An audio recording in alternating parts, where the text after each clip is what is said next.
Hi there, and welcome to the Everyday Millionaire Podcast. My name is Patrick Francie, and I'm the CEO of the Real Estate Investment Network.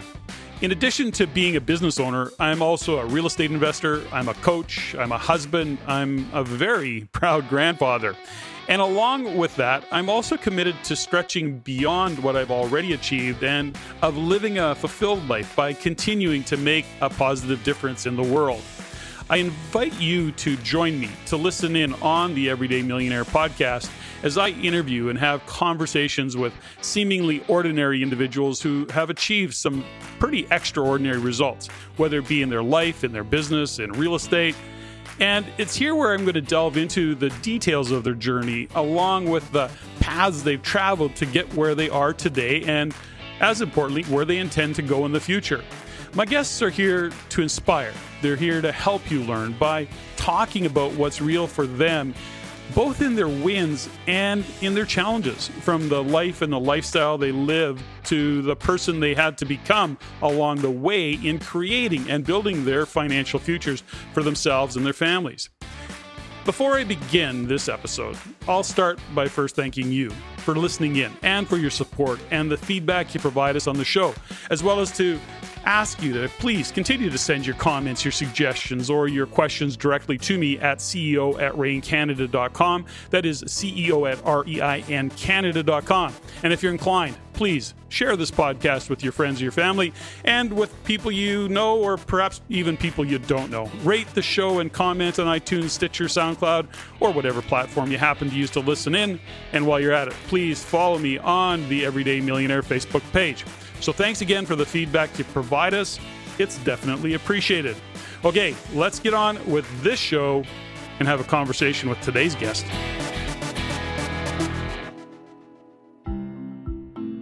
For the past 20 years, Kim Daly has been helping people realize their dreams of business ownership through franchising.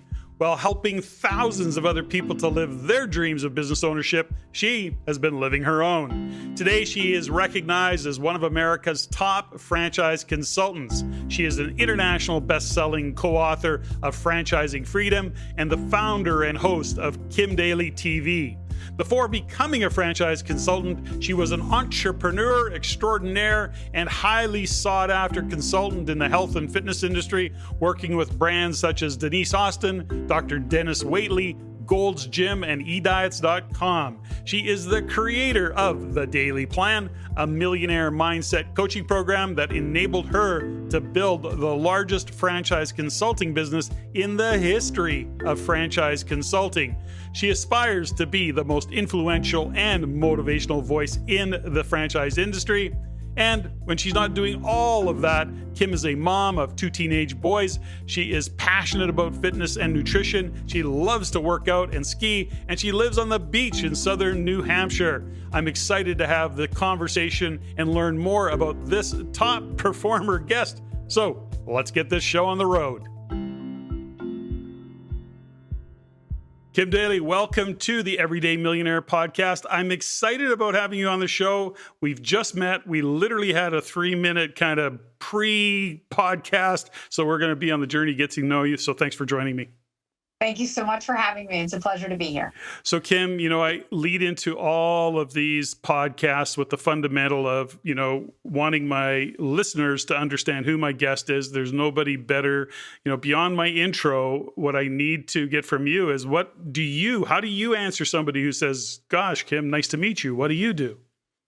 I help people invest in franchise businesses. I help people find freedom in their life. That's what I've been blessed to do for the last 20 years. Wow. Holy cow. So I'm sitting here looking at you and I'm going, okay, when did you start? When you were 12? So good for you. And tell me a little bit about the whole franchise thing and how you got started in it. Now, there's a number of questions I want to go with, by the way, but let's just start there. How did you get started on that journey of supporting potential franchisees? Yeah, Patrick, because it's not obvious that I grew up saying, oh, yeah, I want to be a franchise consultant. Said nobody ever. Said nobody ever. So, actually, I was on my way to medical school and I answered a classified ad in the newspaper. So, my age, because I know I have to tell my kids what a classified ad is. And it was for a franchise consulting company, not the company I'm part of today. But obviously it changed my life, but it didn't really change my life, Patrick. When I got into the franchise industry and saw that this was an industry of people helping people, this is an industry where every day people wake up to live their own dreams and then to help other people live their dreams. I found what was always inside of me. I found my people. And I have become an entrepreneur. I am a franchisee. Now I'm a coach to help other people become franchisee. So it just was exactly where I was always meant to be. I just thought it was a deviation, but I think I ended up exactly where I was born to be. That's so fantastic when we find that niche that lights us up every day, get to be a contribution, get to have significance, get to really make a difference in the world. That's very cool. So good for you. Give me an example, Kim, of is there a common franchise? Because when I think of franchise, and I understand franchise quite well, but when I think of it, and I think many people think about, vending machines as a franchise, be your own boss, have your own time but I know it, of course it's more than that. What is it for you? What is some of the more common things that you look at, Kim? Okay, so being a Canadian, I thought you were going to say Tim Hortons. Well, no, there's Tim Hortons and McDonald's. I mean, those are two big obvious ones. But you'd have to beg me to show you food. Like, that's one of my greatest pleasures, is shocking people by telling them that I'm one of America's top franchise consultants, and I never place anybody into food franchises and barely ever into retail, meaning high inventory, brick and mortar type business. So my sweet spot is service. There are so many businesses out there that you may not realize are franchise businesses, like in the home services space, Patrick, things like cleaning services, power washing companies, gutter companies, patio building companies, the companies that keep your lawn green, spray your backyard for mosquitoes, clean your pool. There are franchise businesses in all of those categories. There are franchise businesses that are B2B entities. So if there's a business that supports another business, I can almost guarantee you there's a franchise of that. So like HR and recruiting services, or payroll and accounting services, expense reduction services, business coaching services, all of those are franchise businesses. So there's so many different types of companies.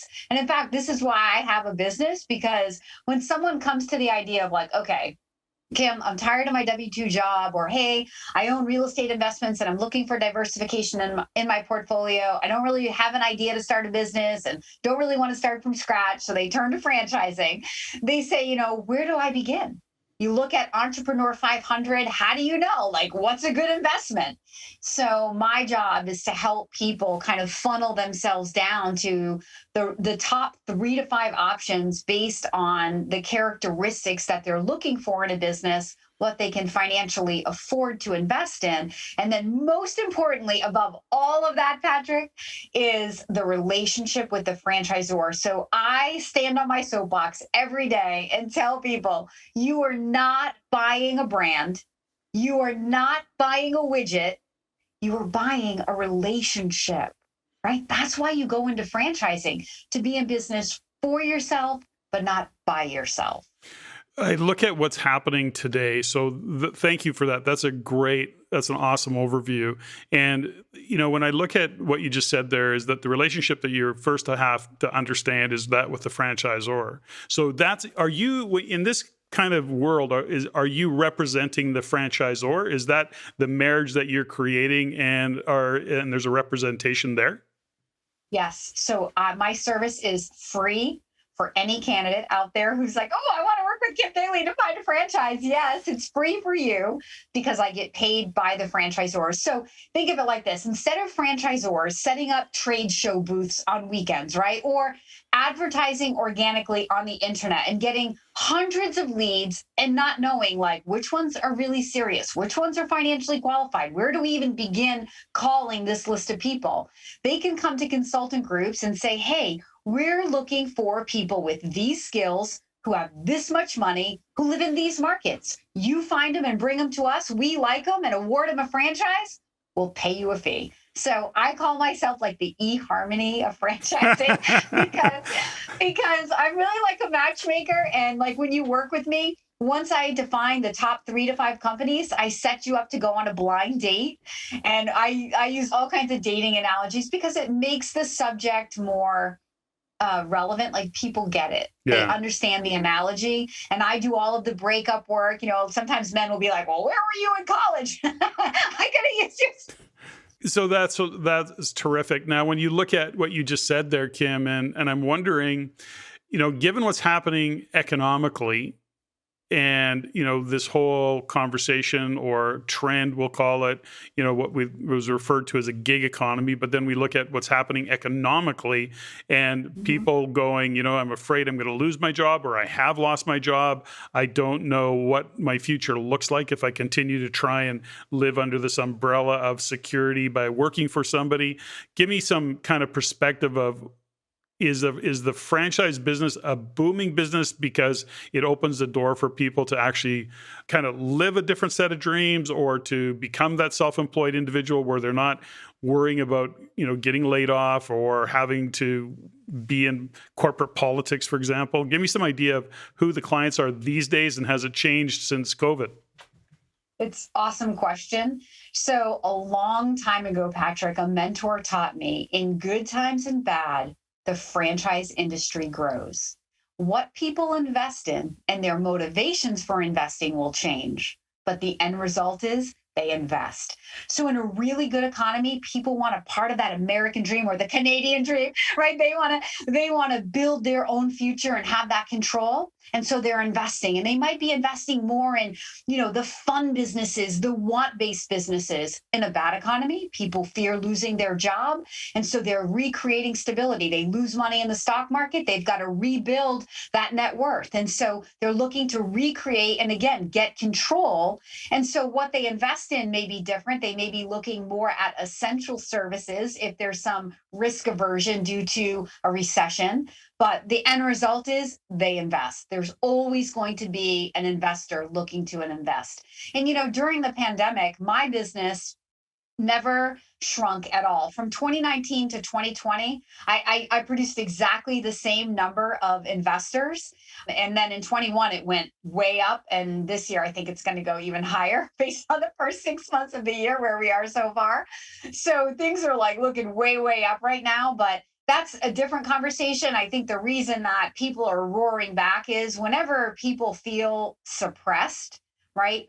The opposite happens. Like if the government is pushing down, then people fight back for freedom. And that's just what I'm seeing.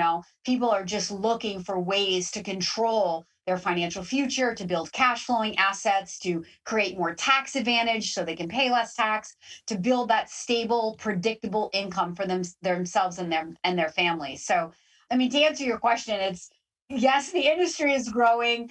People are investing in all different types of businesses. It's so individualized to the investor. You can say the theory that in a good time, people buy wants, and in a bad time, people buy needs. But look, I helped people all during the pandemic invest in fitness. So you're like, fitness? Those clubs weren't even open. But you know what? Sometimes investors know that when other people are looking down, like where there's obstacle, if you're daring or willing to look up, there's an opportunity. And it was really the perfect time to invest in certain businesses because as the mom and pop businesses closed, never to reopen, those landlords sitting on those leases were very aggressive with leasing terms, with paying for build outs, in some cases 100%. So I had some fitness franchisees who invested in, late 2019, getting their first club open around February of 2020, only to close their doors, but with strong leadership by the franchisor, went on to open multiple units in 2020, just for all the reasons I just mentioned, because the leases were at historic low rates. And if you could have the guts to do it, you could get the best lease, which is only going to make your business that much profitable when the world came back.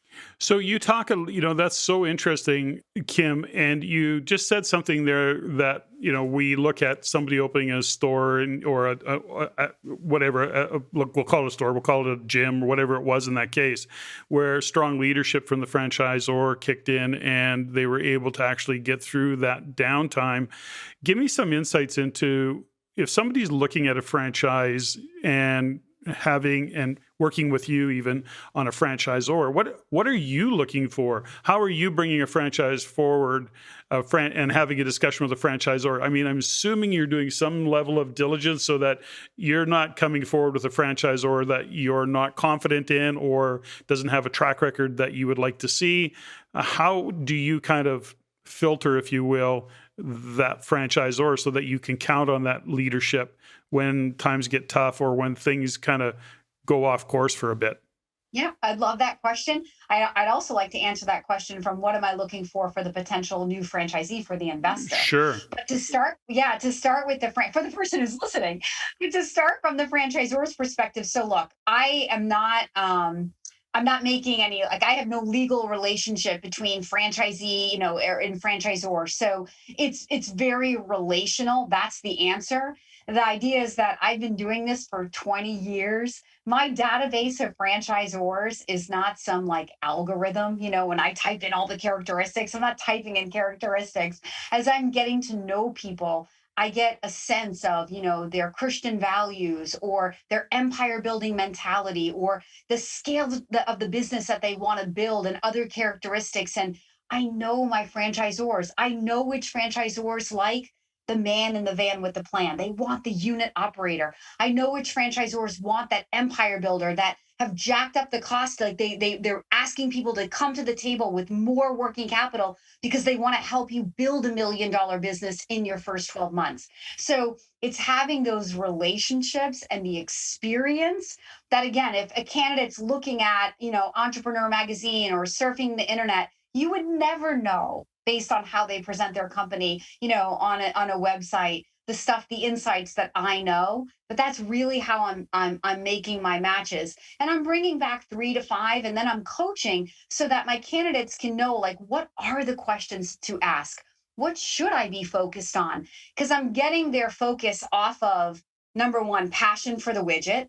We'll come back to that if you want. Mm-hmm. Number 2, what they think they know about the business, because sometimes that's a limiting belief. It's always a limiting belief. People think, well, I can't own an automotive business. I know nothing about cars. And if you needed to know something about cars to own it, the franchisor would tell you that, right? So oftentimes that's a limiting belief that once I can coach people through that, they can move beyond, and it allows them to cast a wider net and look at many, many different types of industries and franchisors. So it's about the relationship, it's about their financial capability. But from the franchisor's perspective, it's also about the relationship, their financial capability, their experience in building franchises. I'm not opposed to bringing emerging brands. I love emerging brands. But an emerging brand brought by Kim Daly will always be backed by a leadership team that has demonstrated a track record in franchising. So they've built and sold maybe another franchise brand into private equity, right? Or maybe it's a parent organization that has multiple franchises underneath one umbrella. And look what they've done with all of these other brands. But here is the new one. And the new one is the one that has open territory where my candidate lives. So it's reasonable to assume that if they've had success in all of these other brands, this one's going to go the same way. So I'm not asking my candidates to be a guinea pig, but at the end of the day, it's their life. I'm bringing back 3 to 5. I'm teaching them how to do the due diligence, and they have to decide for themselves, does one of these feel like the best partner for them? Okay, so I'm going to come back to the, you walking them through or coaching them through their process in a minute, but give me some, I'm working backwards from the quality of the franchisor, but then on the other side of it, to your point earlier, is who is that candidate and how do you kind of deal with, who's coming to you? Give me an example if you can, Kim, because it's interesting that I just recently, I think it was Ray Dalio shared a stat on a podcast. I was listening to him and he was being interviewed and he was talking about business and entrepreneurship. And he said the reality of it is statistically is that less than 4% of the population should ever even consider or would be of the mindset to be a entrepreneur. Many, and yet more people believe they could be or that they should be. And the reality of it is that it takes certain characteristics, it takes certain ways of thinking and being to consider being an entrepreneur. You know that, I know that because we're entrepreneurs, have been for a long time. But so I ask you this question is that when somebody's coming to you, are they coming to you because they are done with their job, that they're an existing entrepreneur, they want to grow a business? Like, give me some kind of flavor for who's coming to you and asking to look at a franchise. I love that. And I would also say to Ray, one of the things I've learned in my 20 years is that it is not my job to tell anybody if they are right for this moment in their life to think about becoming a business owner. And you're right, business ownership isn't right for everybody, but in franchising, you're in business for yourself, but not by yourself. And there are lots of other people around you to support you. So entrepreneurship probably has a very, very small number, but I think franchising widens that net to a much bigger reach. I think anybody who comes to the idea of wanting freedom for their freedom for their future, to build a legacy for their family, to diversify their real estate portfolio, to build cash flowing assets, someone who's built a life in corporate America and is retiring, but has still got more in their gas, in their engine and wants to keep going. Oftentimes people are, in all of those places, Patrick, when they're thinking about owning a franchise. But when they come to the idea of owning a franchise, it's really a level playing field. Because if you're partnered with the right franchisor, while success is not guaranteed, if they have a proven track record and you wake up and do and execute on that plan, it's reasonable to assume that you can be successful. Now, there's a lot of other factors that go in. I mean, if I'm nothing, I am a mindset coach. And I say that the biggest determining factor of your success will be your mindset more than what you physically do. And I've proven that through my own business and I've proven it to all of my candidates. But to sum up everything I just said, like, we never know who's going to go on and become the successful franchisee. There are people, I have videos on my YouTube channel, which a little shameless plug is Kim Daly, DALY.TV. But I have interviews where I share this story. I've met people that I thought to myself, going through their investigation, like, I don't know if this person should, say yes. And this was when I was a much younger consultant. And there's a couple of people that immediately come to mind that today are multimillionaires in their franchise. Mm-hmm. One of them is in a franchise with over 900 franchisees, and he's consistently in the top 25 performers. His business generates over $200,000 a month, which, as you know, in a small business is a fair amount of money with a very small team of people. And that's a guy that, hands down, when I first met him, probably over 10 years ago, I thought to myself, oh, dear Lord, I hope he figures out he should not say yes to a franchise. So thank God I did not play God and tell him what was best for his life. And on the flip side, Patrick, I've had people who, when you look at them on paper, military background, so they can follow orders and they have great leadership skills and sales background. So they're great communicators. They can bring people together. They can help people understand their message, who've gone on and flopped, never did anything, or just said, yeah, you know what? This isn't what I thought. I'm going to go back to corporate America and sell their business. Like, what happened there? Right. So the determining factor for success in a franchise, it's not obvious.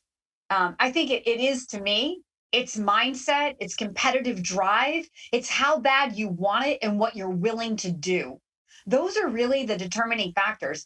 It has more to do internally than it has anything to do externally.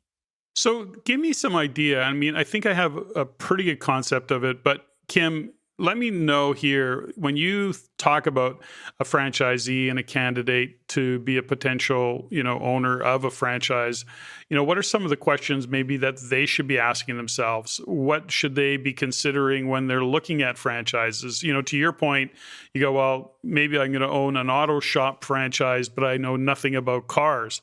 But that doesn't prevent me from being the CEO of a franchise that is an auto shop dealer, but give me some insights into if somebody's sitting here today listening to this and considering, oh, this franchise thing is interesting, what's some of the questions that they perhaps should be asking themselves?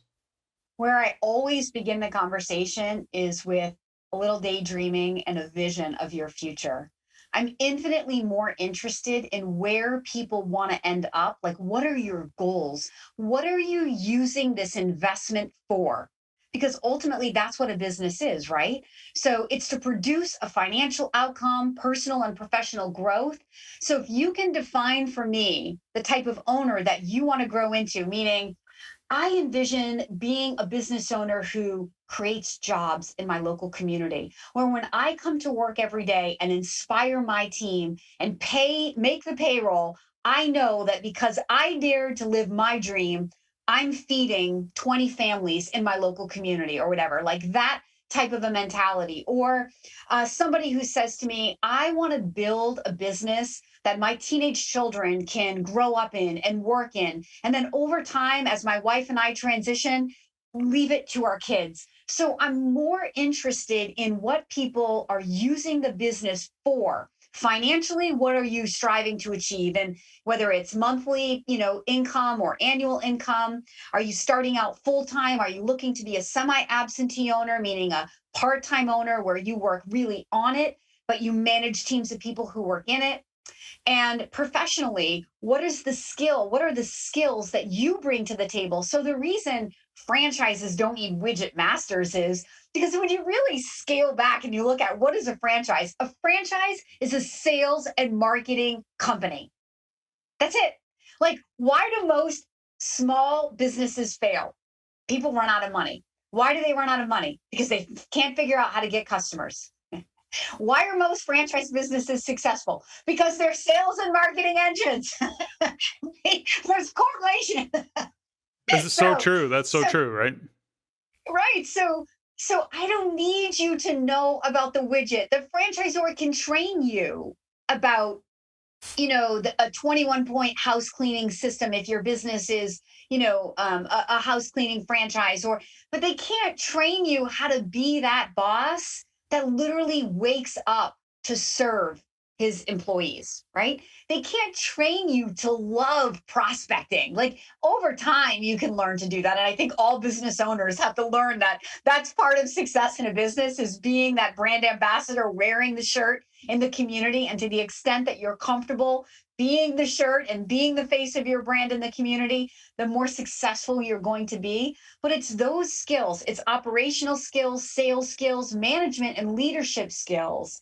The franchisor can teach you the rest. So that's what I'm looking for. And again, I'm looking for your vision. If you do not have a vision, I cannot help you. So just get one. Before you reach out to me, figure out what you want from life. When you know what you want, and I want people to dream big, because you can build a multi-million-dollar business for yourself. But on the flip side, if you're like, Kim, I've done all of that. My wife and I just want a little meaningful activity to do. We don't want to just sit and play golf every day, like a small little business that we can operate the two of us. We've got those options too. So by knowing, see what I mean? By knowing what you're using the business for, and is it a 5-year or 7-year build and sell? Is it a 10 or 15-year build and hold? Because those are different types of investments used for different reasons. What I love about I bring the ideas. What I love about what you've said in all of that is this goes back to the fundamental that we, as in our world of real estate investment, is that if you're investing in real estate, and it's all about the money without what we would call the why, which is really what you're talking about. You don't get into a franchise because you're going to make money. Yes, you will make money as a result of operating that business, but that business has got to really fit your why. Why are you going to get up? It's no different than you right now as we sit, and your energy and your what lights you up in terms of supporting people in creating a financial future in the by buying a franchise and then making sure they're lined up well. I mean, that's what lights you up. That's what fulfills you. That's what really keeps you going on a day-to-day basis with your business. And I love that aspect of it. Now, when you look at, you said earlier that you do some coaching and you coach people through, you coach them through the process of choosing the right franchise or the right deal, however that might be. Are you also supporting them on the business side of it? Let's say they buy that franchise, and yes, there's this is what you're going to learn as part of the franchise, and these are the systems and the processes that you're going to follow. Is your relationship with them go into that as well? Do you follow them into that process at some level, or once your job is done, it's done in that regard? Give me a little bit of insights into how you operate, Kim. So, I mean, everything you just said is so true. Like, I fall in love with my people. That's why I love my business. And I tell all of my candidates officially, when I marry you off on your wedding day to your franchisor, the day you sign your franchise agreement and wire your fees, officially, my job is done. But I am here for all of my candidates, like for the life of their business. I mean, I want to be their daily coach. During the back end process, I share my story of how I spent 8 years as an average performing consultant. And then I got clear and focused with a vision and a daily plan, which I now call my Millionaire Mindset Plan. It's a coaching plan that I offer to my candidates. Then 1 year later, I was a history-making consultant. I had built the largest franchise consulting business in the history of franchise consulting. And that was back in 2012. I've grown it for the last decade, expanded it, taught what I do to other consultants. And now I teach what I do to all of my candidates. So before they kind of graduate from Kim Daly, they have my gold, but they know that my phone will ring for them and I will answer it no matter what. Because many times, Patrick, saying you're going to do something and then doing it are two different things. Of course. Right? And while the plan can be simple, execution of the plan is usually never easy. And so oftentimes, you get 3-6 months into business ownership and you sort of have this like aha moment where you're like, oh my God, this is a lot harder than I thought it was going to be. And it's not bad. It's sort of like when you become a parent. Right? Sure. You're having a baby shower, you're dreaming about being a parent, and then you have the baby and you're like somewhere along the line, whether it's when they're 3 months or 1 year, or in my case, I have 14 and 15-year-old boys, you realize, holy crap, this is hard. You're in it to win it. But sometimes you just need somebody who knows you to be like, okay, coach me through this moment. And I'm here for my people. And I do all of that for free. I do not charge my people. I just want them to live their life and to be successful, because if they're successful, then when their friends get laid off, they think of me. I'm a 100% referral driven. And so if I can be good and bless other people, then they in turn bless me. The reason I am 100% referral driven is because all of my people bless me so much when they send all of their referrals to me. So I love this conversation and how you show up. And this has been a lot about what you do and your business and franchise.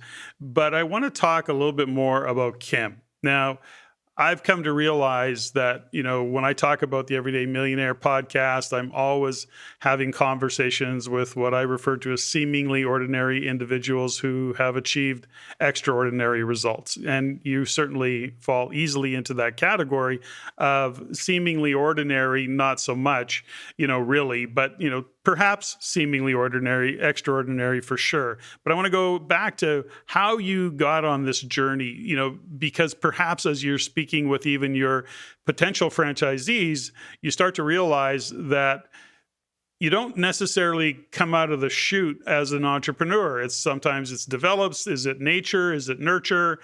for you, let's go back a little bit in your history and tell me how it is that you got on the entrepreneurial journey that you're on today.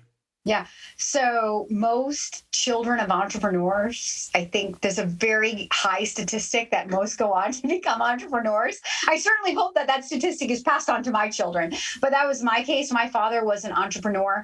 And like I said, I really I was a straight A student. I was dedicated to going to medical school. There were two things I wanted to be when I was growing up. So I grew up in the Miss America pageant organization. If you gave me a microphone, I was going to get in front of the microphone and perform in some way, whether it was a speech competition or, answering questions on stage or walking in an evening gown. I was taking the opportunity. And so when I was 15 years old, my dad gave me a book by Dr. Dennis Waitley called The Psychology of Winning. And I remember sitting on the floor in my bedroom devouring that book. It's a great book. And I knew, do you know the book? Yeah. And I eventually, the first business I started, I actually got to meet Dr. Dennis Waitley, which was like a life-changing moment. But anyway, so I remember thinking to myself, I want to do this. I want to inspire other people. I want to learn this so I can go be a role model to other people. But how does one do that? How does one grow up and become a motivational speaker? Back in the day, Tony Robbins is still really big today, but he was the man in the 80s, right? So my dad invested in all the Tony Robbins tapes for me, but how do you do that? So I was a straight A student. I liked science. So I'm going to help people by becoming a doctor. And it really was, again, that classified ad and landing in franchising and seeing what this industry was about that brought me back to the reason I was a straight A student, I graduated summa cum laude as a nutritional biochemist, is I'm just a driven person. When I was 12 years old and I wanted to be in the pageant, my parents were like, great, but we can't really afford that. But they were like, look, you can go out and raise money. I wasn't shy. I started knocking on doors at 12 years old, asking business owners, telling people who I was, what I wanted to do, and asking them to sponsor me. My parents never, after 12 years old, my parents never paid for any gowns or trips or anything. And I competed for 12 years. So I got good at asking people to help support me in my cause. And that was just part of my journey. Looking back, my parents not being able to help me financially was a blessing. Probably at the time, I probably didn't love that I had to go out and raise all that money myself. But looking back, it created the opportunity for me to talk to anybody, to sell myself, And when I went to Boston College, I was looking for an on-campus job, and they had the BC Alumni Fund. So I went on to become the #1 telemarketer for the Boston College Alumni Fund. I found out that I was very competitive. If you dangle a money goal in front of me, you're all over it. I was going to win every time. That's fantastic.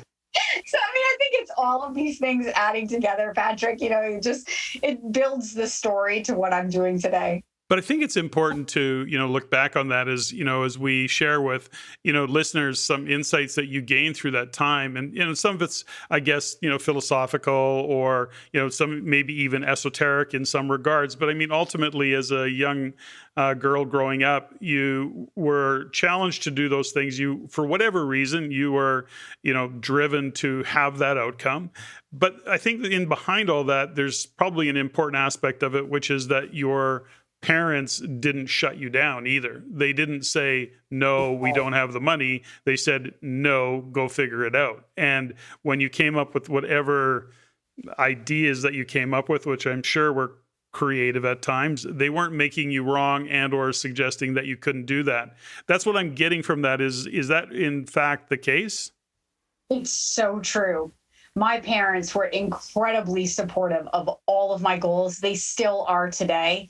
They never stood in my way. They always just helped me figure it out. Yep, it's so true. And growing up, and I've always been like very competitive with myself, driven myself. I was a swimmer, a competitive swimmer and a state champion swimmer. And it was hard to make friends. And I mean, my dad, there are isms in my life that I give credit to my father for. Like, I would come home crying sometimes because girls could be super mean, when you're a teenage girl and you want to be a person of excellence and you want to be a role model. And that can be misinterpreted at 13 and 14 as conceited or whatever. And my dad, the number one thing he used to tell me was, Kimberly, eagles don't fly in flocks. And even to this day, I just turned 50 years old. That will never leave my mind. And it's so true. And, when you hear that, like, truly successful people keep their group of friends really small, there's a reason for that, right? Because not everybody has your best interests at heart. But at 13 years old, that message still worked for me. Another one that he always said was, the difference between good and great is inches, not yards. And I was a swimmer, so he's always relating it to, the difference between gold and silver is 1/100th of a second, Kim. So you think that, like, it's successful people have successful habits. It's just doing the little things consistently and with excellence, because everybody won't do it. But if you're the one who's willing to do it, you can be that winner. And those are just two little golden nuggets that I've carried with me through my entire life. And how true are those things? It's so true. It's fantastic. Now, just out of curiosity, did you have siblings or were you only child? Where were you in that world? So I'm one of four. My oldest brother I was going to bring this up earlier. There is something to my personality, which of course we harass my mother about all the time, to which she says there's no truth to it. And we just all roll our eyes like who her favorite child is, which it's not me, by the way. We'll just leave it at that on this podcast. We'll say it's my little sister. But my older brother had special needs. And then my little brother, so my youngest sister came along like years later. So there was three of us and then a big break and then another sister.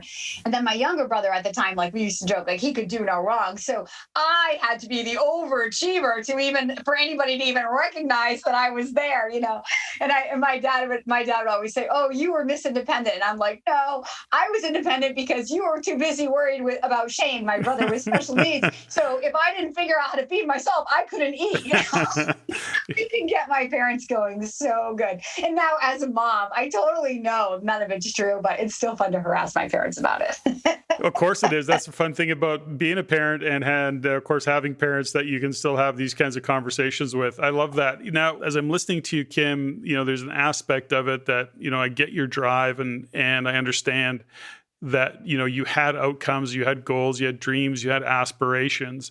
But along the way, you're getting guidance from your father, your mother. How important has that study of development been to you? Is that something that you still do to this day? Is the study of, personal, professional development, has that always been on your radar as things to do? Because as a young girl, you were achieving a lot of things and just probably doing it out of sheer tenacity. But was there also study that you were drawn to or went to by nature? What was it for you? It's such a beautiful question at the heart of everything that I am. So I have videos on this on Kim Daly TV, because when I say that I'm a mindset coach, like I tell everybody that I work with, you will become $1 million business owner when you become the business owner worthy of the $1 million business, right? You have to sow the $1 million seeds to reap the $1 million seeds. So what does that mean? What it means is working on the inside. I just made a video about, there are all these external factors that people want to blame or feel victim to in their business: the economy, their location, their franchisor, their competition. But the reality is, if you can control certain things inside of you, you don't have to worry about anything external to you. And I've proven that to myself in my business. So to answer your question, it's all about personal growth. The more that I read, study, meditate on, open my heart to, experiment with, the more I become, the more I can give, and then the more I receive. So, I have affirmations right here under my desk. I recite. I'm like big. I try anything. If I hear a really good idea about how somebody achieves something miraculous, like I am super passionate about miraculous healings. And I study all kinds of alternative healers I crave the ability to learn that for some reason, to really understand. I know I already have it, but to let go of the resistance that would allow me to do that. But what's so fun about pursuing that and being passionate about that is everything I learn, when I turn it into business language and try it in my business, it's the exact same thing, right? It's like letting go of the resistance. So many people have small dreams because they're afraid to dream big, because they're afraid of being disappointed. They don't feel worthy of it. But it's like, let go of all that stuff and just dream with reckless and abandon about how big your life can be, and believe. Instead of talking yourself out of it, talk yourself into it. Because what if it could happen? And I'll tell you, this is a true story of how I used affirmations. So in 2019, I read a book by Joel Osteen called The Power of I Am. And so it's all about affirmations. So I said, okay, I'm going to try the affirmations. So one of my affirmations was I wanted to write a book, which we talked earlier about being a writer or a talker. Yeah. So you're going to enjoy this one. So I said, so I'm writing out the affirmation. I want to be a published author, but I'm like, I'm a big dreamer. I'm like, I want to be a New York Times bestselling author. I'm like, nah. I am an international bestselling author. So I've never written a book, Patrick, but this is how audacious I am. I write on my affirmations, I am an international best-selling author. So I wrote it to inspire me to sit down and write the book that's inside of me. Well, at the end of the year, I never got inspired to write the book. So I took that one off my list for 2020. In July, but the wheels were already in motion. This is by the law of attraction. So in July of 2020, a publisher from the UK found me.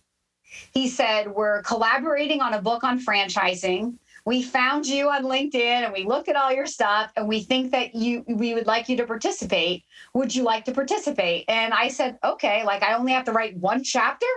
Okay. And I was not in any way correlating this to my desire to be a published author. So for some reason, it just didn't dawn on me.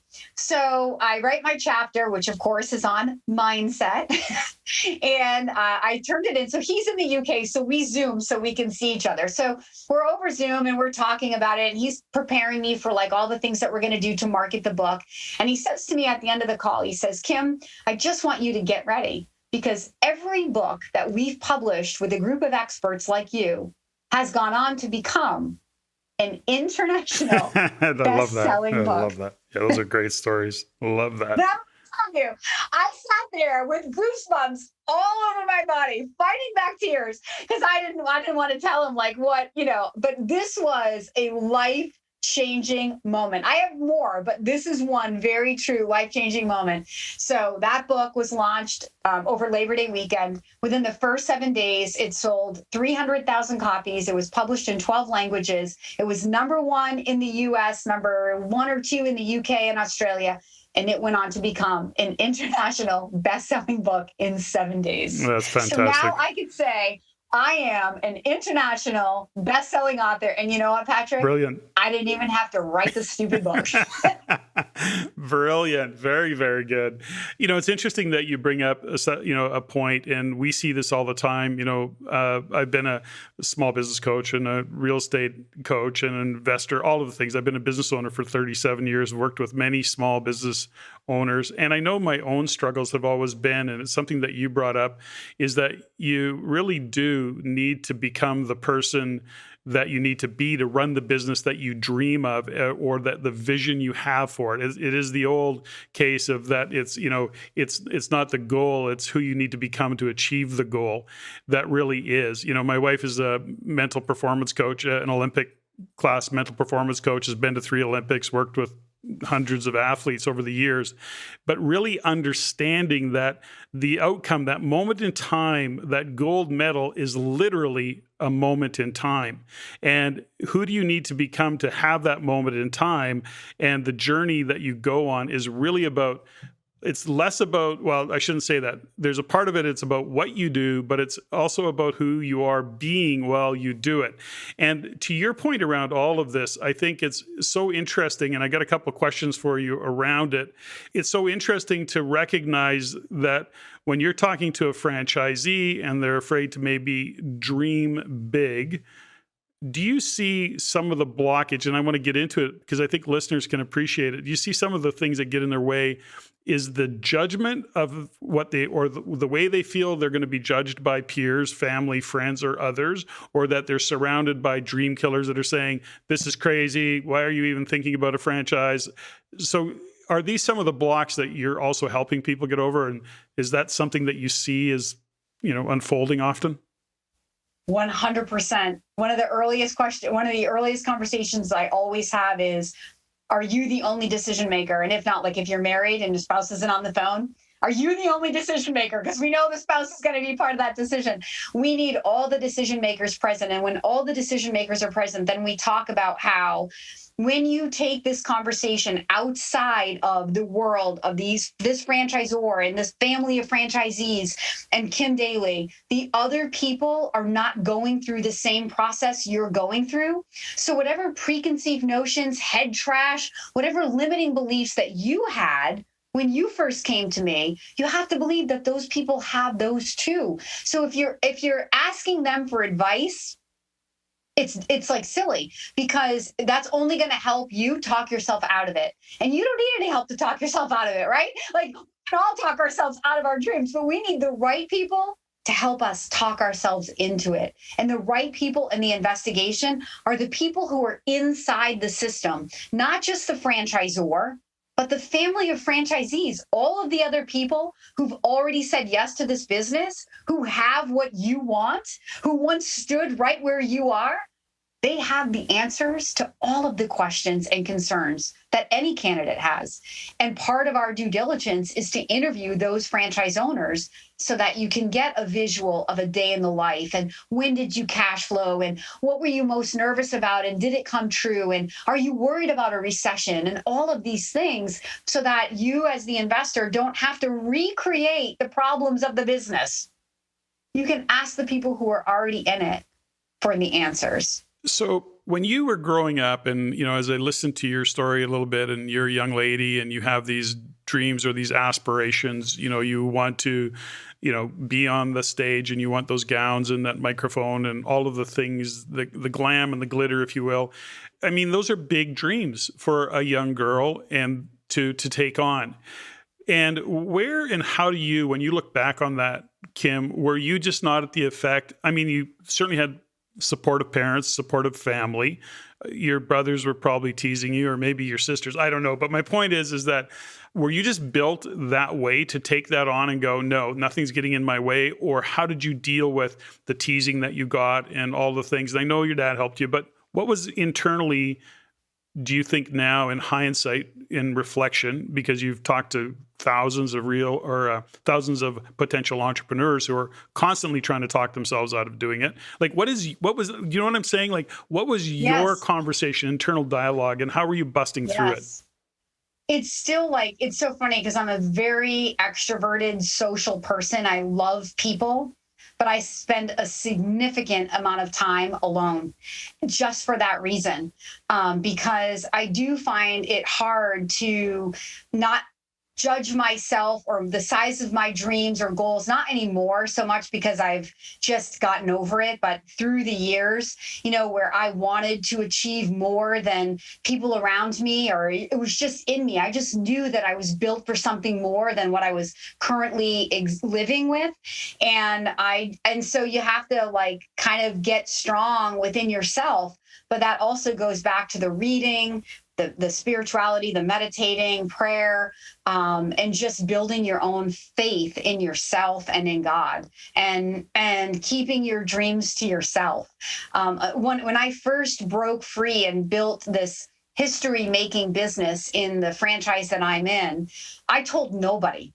I had a mentor, and my mentor and I were the only ones that knew. More because the goal, I didn't know at the time that it was a history-making goal. Thank God, because I might have like talked myself down from it if I had known. But because I didn't want anybody to fill my head with anything negative. I just I had a hypothesis, like what would happen if? And instead of, again, talking to people about it who would talk me out of it, I just every single day came to work and talked to myself as if I had already done it. And when when the CFO of my franchise, Franchoice, reached out to me and told me, because I stopped counting in the fourth quarter, so I was dangerously close to my financial goal.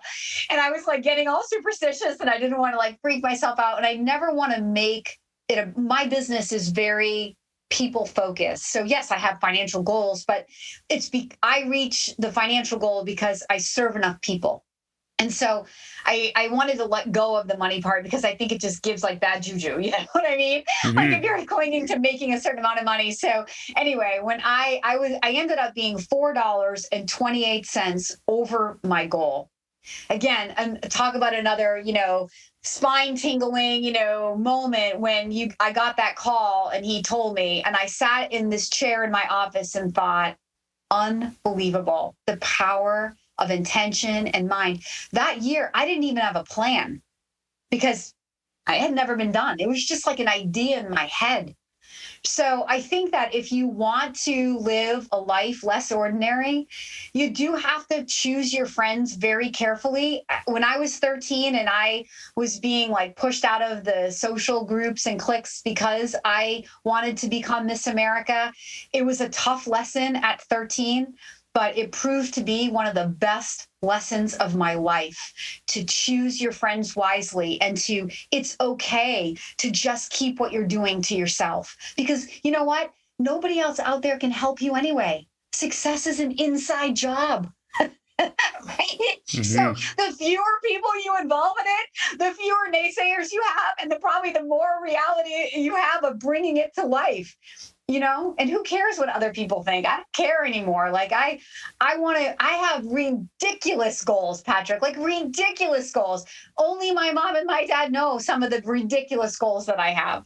I told you at the beginning, I want to do a TED Talk. Like that's a ridiculous goal. I'm a little girl from New Hampshire. It's about as ridiculous as Kim Connor when I was little wanting to become Miss America. Oh, I don't know. I don't know. Having spoke with you now for whatever it's been, half an hour, 45 minutes, whatever it's been, no doubt you will end up on TED Talk. So great and good for you.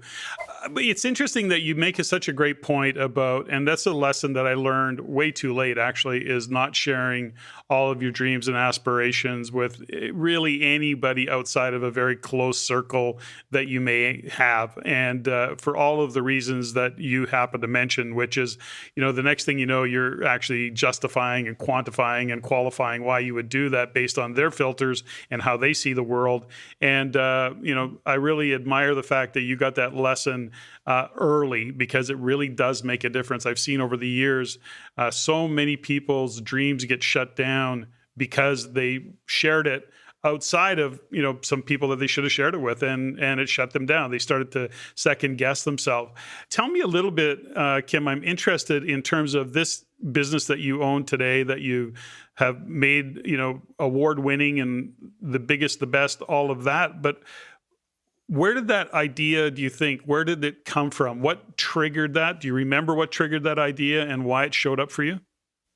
Oh, to build this historic business? Yes. Well, it was just like I don't know. I don't know where the ideas come from, Patrick. I just dream big, and it was a financial goal. And, like when I remember when my first sales job in that franchise consulting business, when I was 24 years old.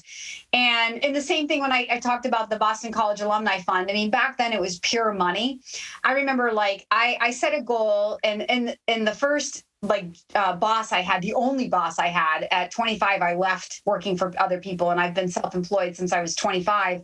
But he was very good to me in terms of like coaching my mindset, and a little bit hard on me that at the time I didn't appreciate, but I really look back again with fondness on kind of probably like a boot camp, instructor, like I was a little afraid of him, but he made me fearless. And there's part of that in reaching these really big goals.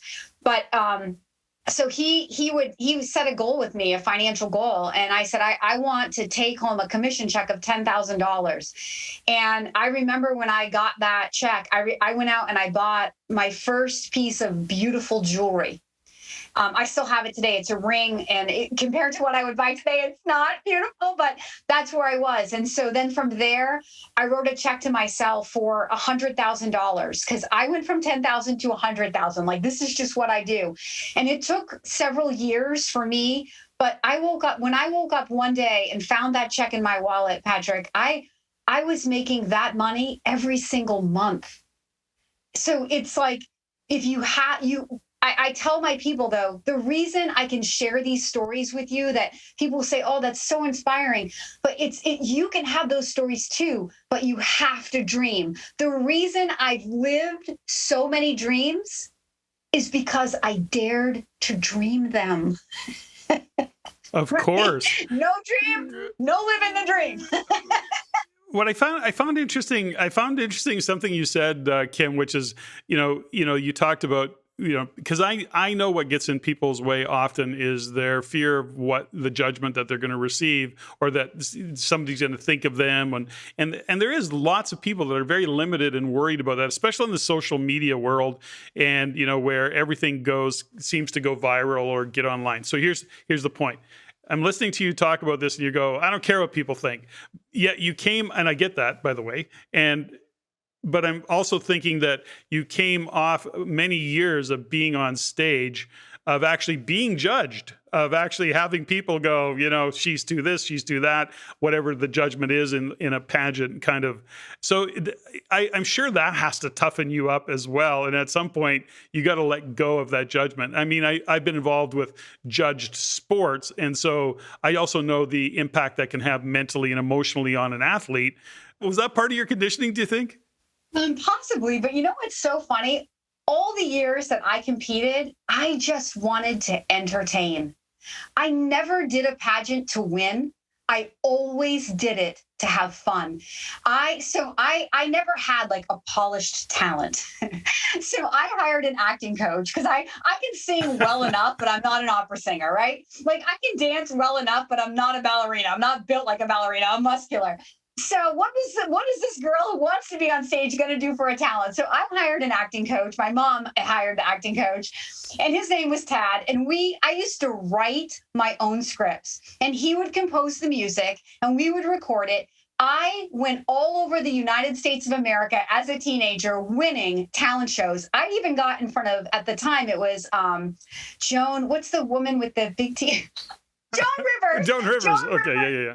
Yeah, her then agent, and won talent. He took us to Atlantic City, told my parents he was going to make me a star. So to answer your question, I never cared about, even when I was young. I mean, yes, I always wanted to win if I could, but for me, it was more about the opportunity to better myself. I always looked at it as personal growth. I would go into these interviews 12, 13, 14, 15, 16, and I would win lots of local competitions, and I would end up in regional and national competitions. And you're in front of these very prestigious judges, and I'm like 15 years old, and they're asking you, intimidating questions on purpose to see what you do under pressure. And you can shrink back and be like, what's the perfect answer? Or you can be like, I don't know the answer to that question. And that's always how I would approach it. Being real, being genuine, being myself. And that always won. It always made me stand out because I wasn't trying to impress anybody. So I went into the theater in high school for me, yes, part of the things I did in pageants was being judged, but I never did it for the judgment. I only did it because I love performing. And I was just too practical to go to New York or LA and pursue that hard life of being an actress or being, on Broadway. But look, God brings it full circle. I built this YouTube channel. It's like, seriously, the greatest thing I have ever done in my entire life. I have had more fun creating content around business ownership and franchising than I should have, for sure. That's phenomenal. Now, Kim, so, as we start to kind of wind down, there's a couple questions that I definitely want to get, see your perspective of it. Is that often, let me just ask the question. If sitting here today, you look at all that you've accomplished, you look at some of the vision that you have for the future, how would you and how do you define success for you? Okay.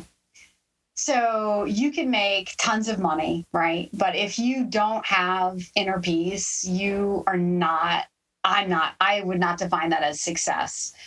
My success is, I define my success when things like that international best-selling author book come to me. I didn't even have to effort for that, right? Like when I can coach other people to know, like, to what I've done in my business and give them the science of what I've done, and they go out and they do it and they write me a testimonial or they call me to celebrate and they give me that satisfaction of like, I knew it can work, It's not just for me, but it's for other people. That's success. When I can share a life lesson with my kids and they'll actually listen, which is very rare because they're teenagers and they're not as open as I was with my parents. But that's success. But I think at the end of all of that, it's being happy, right? It's waking up every day. I never say have a great weekend to anybody. Because I don't really care if it's Friday or Monday. It's all the same to me. I do not begrudge my work days. I live to come to my office and help people as equally as I live to get on an airplane and take a vacation with my family. And I think that is the best definition of success. It's what I would absolutely want for every single investor that I work with. It's interesting, and that's great, by the way. I heard a definition of success. I've recently been asking this question because I start to realize that few people have a definition of it. I actually had to, at this point in my life, being north of 64, looking at what I'm doing, I'm going, how do I even define my own success these days? How do I actually measure it? And can I measure it? And so I was going through this whole kind of self-reflection, and then having interviewed so many guests and talked to so many people. And what I got to was a definition that says success is when the vision for my life lines up with the reality of my life. And I went, that is a terrific definition. And as I'm listening to you speak, I went, that really is, you're living the definition of success. And because I've started to ask the question and go, okay, well, take money out of it. How do you measure success? And not everybody has a vision of multi-millions. It's not something that, whatever, they're not wired to money. They could be just full-time moms or dads, and that would be enough. But when your vision for your life lines up with the reality of your life, that really resonated for me. And as I was listening here with you, Kim, you really kind of are the epitome of that definition in this interview. That's how it shows up. So I wanted to share that with you. Thank you. The tagline for Kim Daly TV is the best dreams are those we live. And you know what? I came up with that tagline after our 10th video shoot, which was in January of this year. And I had this surreal moment in the middle of talking to the camera that day. I had this flashback of look at me. I'm a motivational speaker, what I always wanted to be at 15 and couldn't figure out how to do, and had all these limiting beliefs about how I'd have to travel. And, and I didn't want to live out of a suitcase because I'm a homebody and I love my dogs and my kids and my own bed. And I was in the middle of making this video. I had this surreal realization of I am living my dream of being a motivational speaker. We make videos in my house. Beautiful. Me too. Yes.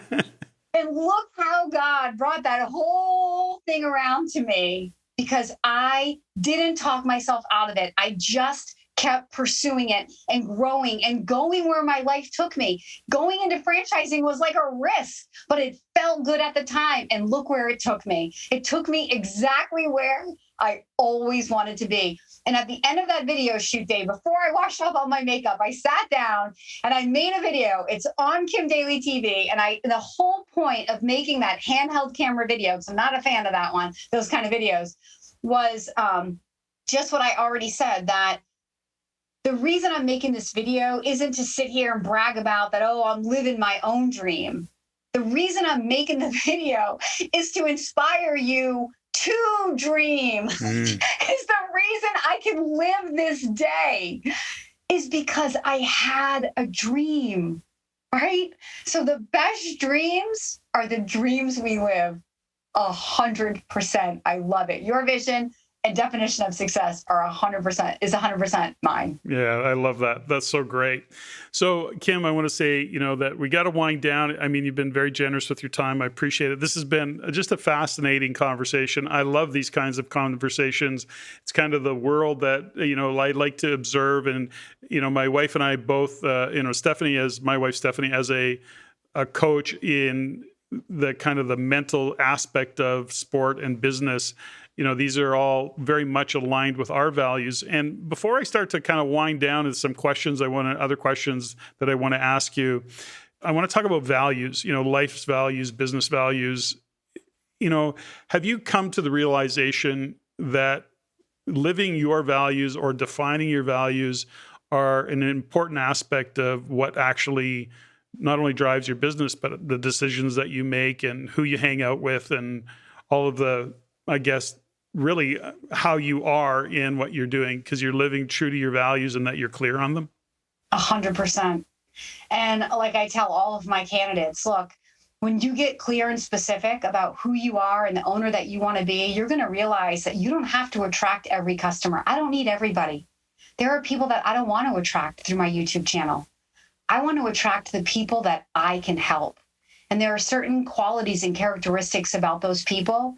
And I have to say that 100% of the people that have been attracted to me through my YouTube channel are exactly the people that I want to attract. So I think that, like, look, they say you become like the 5 people that you hang, closest to you, the 5 people that you hang out with. So you have to choose your circle of people very closely, as we've already talked about for those reasons, but for other reasons. I always have a mentor in my life. And it's usually a man, which is sort of interesting, but I outgrew, like, one of the mentors I had, our lives just kind of went different ways. And there was a period of time where I was like, gosh, God, I want this kind of a mentor. And I wanted somebody really big, somebody who really knew how to build big value, because big value in the world turns into big dollars, which is really funny. I want to say this, it sounds like I'm super money motivated, but you know what? I live a very simple life and I give away money. Like, my greatest joy in life is donating money to people. I bought strangers cars. I do crazy things. But when you define success, when I can give money away to somebody, that for me makes me want to make more money. So, side note, but I want to do it. I wanted to find a mentor who could really get me to the next level, the biggest level that Kim Daly can dream financially. And years ago, I had recorded a radio show with a local guy here where I live, somebody from the gym. And I didn't even really know the value of his show. He was just somebody that goes to my gym and he was like, hey, I think my audience would be interested in franchising. We recorded it, whatever. I was happy to do it as a favor for him. Well, the mentor that I have today, who is exactly the person that I was asking to attract into my life, found me from that interview that I just thought I randomly did years ago. He said, I heard you on that show and I knew that I had to meet you. And we met and we started, our first conversation was just like a cold call. And like, I don't know why I had that time, but we spent 2 hours. He reminds me, do you remember our first call was 2 hours? It was just instant. And I asked him, I said, I'm looking for a mentor and I want it to be you. And he's been my mentor now for 3 or 4 years. Wow. And he just helps me, not just with like strategy and vision for my business, but like, I call him when I'm having a day where like, I can't get myself into a good headspace. And it happens once in a while. Like I'm pretty powerful, but sometimes, you're just like, life can beat you down. Also, Kim, you're a mere mortal after all. I need somebody to like help me. He is the most, I think I'm an abundant thinker. He makes my thinking look small. And I talk to Jim and he just immediately brings me right back. He always knows exactly what to say to help me get back into remembering exactly who I am and what I'm here to do. And everybody needs somebody like that. Like if you're going to own a business, you need mentors in your business, but you need mindset mentors. And I think I want to interview your wife, Stephanie. I want to know your wife, Stephanie, because what she knows is all the stuff that I passionately pursue in my free time.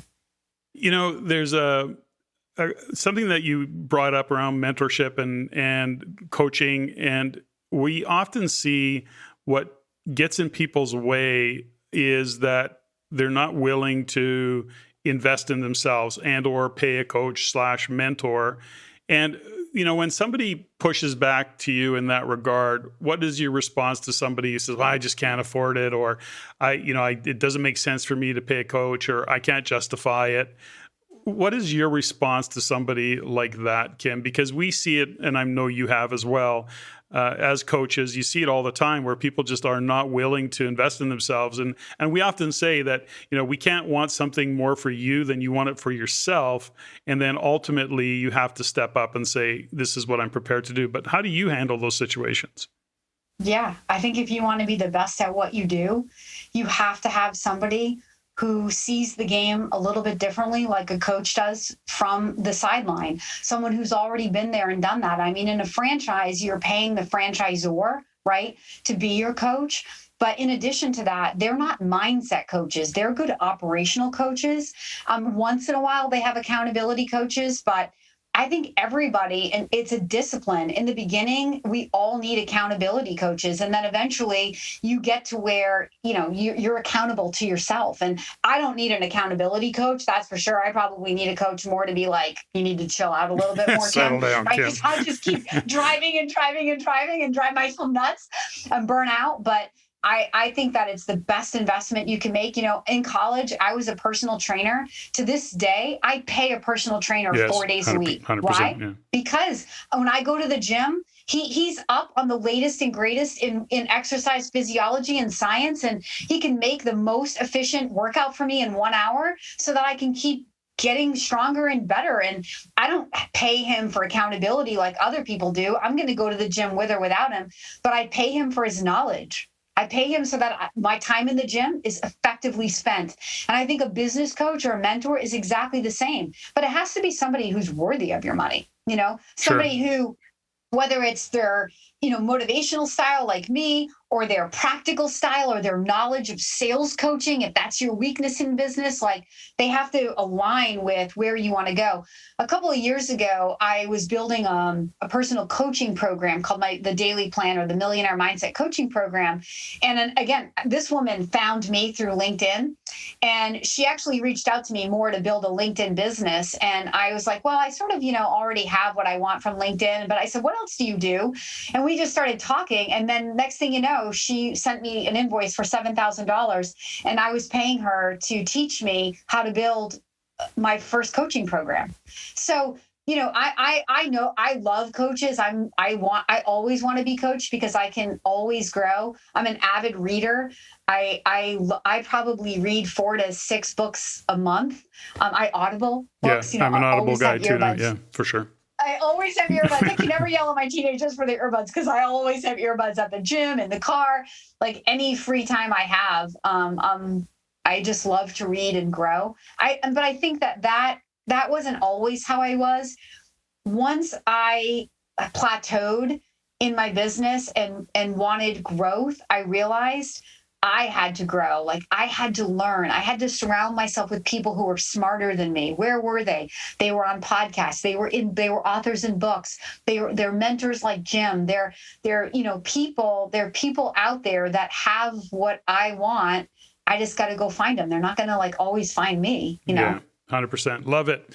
Kim, we got to start to wind down because I've really enjoyed this conversation. I got lots of questions I'd carry on to ask you, but let's get into what I call the rapid fire component of this podcast as we wind things down. Intended to have a little fun. They're very rarely rapid, but we'll go through them anyways.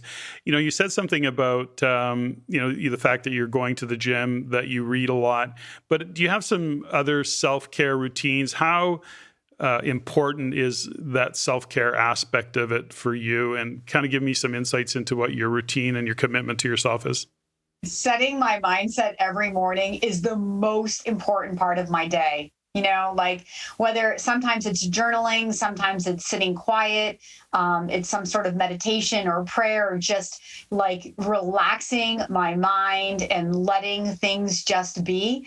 Because oftentimes when I stop thinking and just sort of listen, answers to questions that I've been asking or problems I've been trying to solve in my own strength will just come into my mind. Appear. And I'll instantly, like my name, the Daly Coach, when I was trying to figure out like, how do I do it? And what do I call my business around franchising? And my last name is so beautiful my married last name is so beautiful for marketing. I mean, we have the daily mindset, we have daily inspiration, we have daily motivation, we have the daily plan, we have daily focus.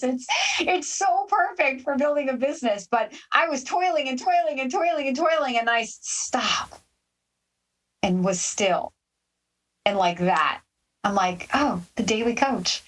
A play on my last name. That's pretty perfect. Yeah, good for you. I think you have to spend time every day. I do. And it doesn't have to be long. I love it when it's long, but I often don't have a lot of time. Sometimes it's 15 or 20 minutes, just setting aside. And at the end of my day also, my kids often find me, like I'll go up to my room around 9:00 and shut the door. And they know that, sometimes it's a full hour meditation. I love meditation. I love calming, if you can understand why. Mm-hmm. Calming meditations to calm my nervous system at the end of the day. Healing meditations, because I'm very, very interested in metaphysical healing. And I'm always just trying to experiment on myself with how far I can go with my mind. But for me, that's very important. Are you an early morning riser, or how are you on some people work late and sleep a little bit later. I'm an early morning guy, but I have a tendency to get to bed a little bit earlier. Same here. I'm early to bed, early to rise. Yeah, there you go.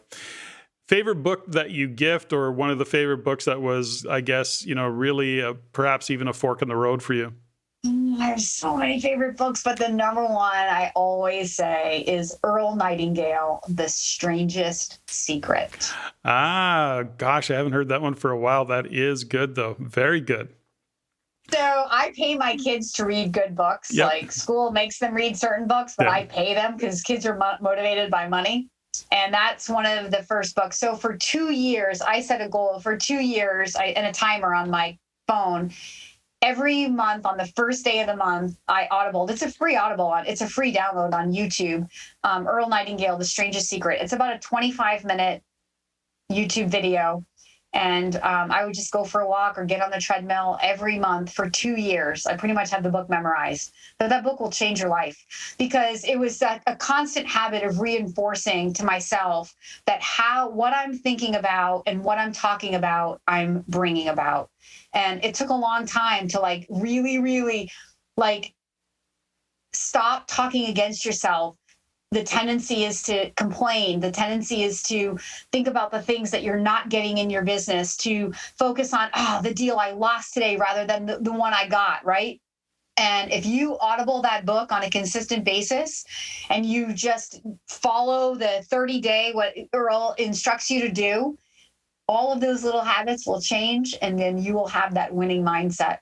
Love it. Yeah. iPhone or Android? iPhone all the way. Oh, okay. I'm iPhone too, but I was converted. Okay. Do you have a job that you do even though you hate it? Just you do it because you're good at it? Job that I do, laundry. Okay, good answer. Okay. Taking out the garbage. I don't know. I'm a single mom. There's a lot of jobs single moms have to do. Let me tell you, being a single mom is like the hardest freaking job in the world. That's hilarious. Favorite swear word? Oh, I can't say that on this video. Are you real serious? Ask my kids. The one that they would probably say the S word. Okay. Do you have a favorite inspirational quote? I know you have many, but is there one that really comes to mind? Yeah, my favorite inspirational quote is the one I wrote. The best dreams are those we live. There you go. If heaven exists, what do you want to hear God say when you get to the gates? Heaven absolutely exists. And I want God to say, well done, Kim. Well done. Room, desk, or your car? What do you clean first? My room, my bedroom. Overachievers are generally neat freaks, generally. So I meet everywhere, but my car, well, we ski and we live at the beach. Oh, okay. So my car can get pretty dirty and I can let it go. But then it's probably the dirtiest of the three, but the last I'm likely to clean. Favorite tune or band? Journey, all the way. Wow. Made my kids know the sound of Journey from I'm a child of the 80s. Old rocker. Okay, do you have a favorite movie? Jerry Maguire, 100%. Jerry Maguire, the first time I saw it, I hated the movie. And then I went back and I watched it and I realized all of life can be brought back to the one-liners in Jerry Maguire. I have a girlfriend and every single thing that happens in life, like there was a period of time where she would text me or call me and tell me the story and then tell me the line from Jerry Maguire that brought it home. So much wisdom from the late great Dickie Fox and Jerry Maguire. You never even had to think about that one. So that's got to be right up there on the top of your list. And I mean, I'm a pain in the butt to watch that movie with because I know the entire movie, like line by line. It's bad. That's hilarious. Okay. And finally, Kim, what are you grateful for today? I think I'm so grateful for this time with you. I mean, I express gratitude every day. I love my candidates. I love my home. I love my dogs. I love my kids. I love my business. I love my health. I love my opportunity that I get to wake up and live every day. But I'm really grateful for this interview. You've asked some awesome questions. You've allowed me to share a lot about my business and myself. And I hope that your audience is grateful that we recorded this. I know my audience, they're going to love it. And I loved it. I am so grateful for having had the opportunity to have you join me on the show and get to know you a little bit better and to get to know you. I mean, we literally just met. So you really come into this whole world with lots of energy and lots of great insights into life overall. And I know that listeners are going to really appreciate it. I'm also grateful, as always, for my health and for my life and for my wife and my family. So thank you so much for joining me today, Kim. Your dogs. Don't forget your dogs. Oh, I can't forget Echo and Enzo. No, I must not forget them. I am grateful for my dogs. Thanks for that reminder, Kim.